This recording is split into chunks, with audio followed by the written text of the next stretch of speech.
Do you think accounting is boring और complicated? अगर आपको लगता है कि अकाउंटिंग सिर्फ नंबर्स का गेम है तो आज के बाद आपकी सोच चेंज होने वाली है, because in just 3 simple rules you can understand foundation of accounting for ever.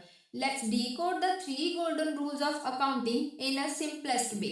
Today we explain the 3 golden rules of accounting: personal account, real account, nominal account. ये 3 रूल्स अकाउंटिंग की बैकबोन है. अगर आप इन्हें समझ गए तो जर्नल एंट्रीज बनाना बहुत इजी हो जाएगा. Let's break down them one by one. First is the personal account. The rule says debit the receiver, credit the giver. In a simple words, जो receive करे उसको debit करो, जो दे रहा है उसको credit करो. Personal account applies to individuals, firms, companies, bank, government. अब इसको एक एग्जाम्पल के साथ समझते हैं. अगर अमीर ने कैश दिया और निम्रा ने रिसीव किया, then Nimra is the receiver here. So we debit the Nimra and credit the Aamir. अब इसको थोड़ा और सिंपल करते हैं. Money is moving between two peoples.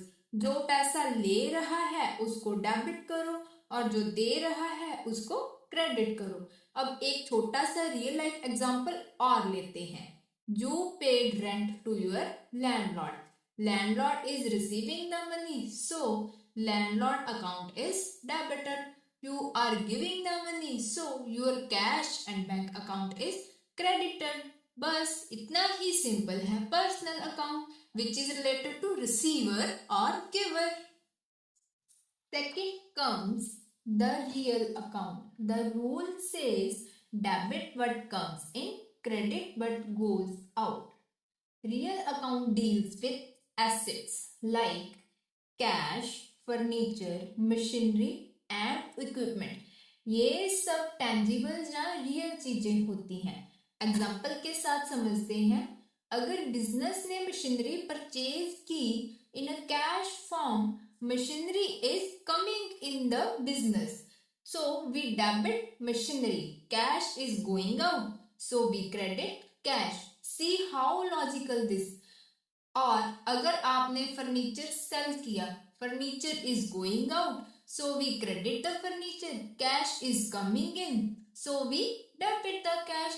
इस रूल को याद रखने का इजीएस्ट तरीका है, एसेट अंदर आ रहा है तो डेबिट करो, एसेट बाहर जा रहा है तो क्रेडिट करो. Right now comes the third and very important one, nominal account. The rule says debit all expenses and losses, credit all income and gains. Nominal account deals with rent, salary, expense, interest and commission. ये सब income या expense category में आते हैं. For example, if you paid salary to employees, salary is an expense, so we debit salary account. Cash goes out, so we credit the cash. और अगर आपको interest as an income मिला, interest is income, so we credit interest account. Cash comes in, so we debit the cash. इसको याद रखने का golden shortcut, expense debit, income credit. बस accounting का मैजिक यहीं से स्टार्ट होता है. अगर आप हर ट्रांजेक्शन से पहले ये 3 क्वेश्चन पूछ लो, who is involved, what is coming or going, is it income or expense, तो आप कभी भी गलत जर्नल एंट्री नहीं बनाओगे. अकाउंटिंग टफ नहीं है. प्रॉब्लम सिर्फ तब होती है जब हम रूल्स को रटते हैं, समझते नहीं. आज से इन रूल्स को स्टोरी की तरह देखो. Money is moving between just 2 peoples, asset और रिजल्ट्स.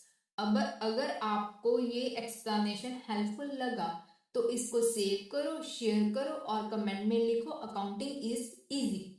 बिकॉज जब फाउंडेशन स्ट्रांग होती है तो पूरा बिल्डिंग स्टेबल होता है. See you in the next concept. Until then keep learning, keep growing.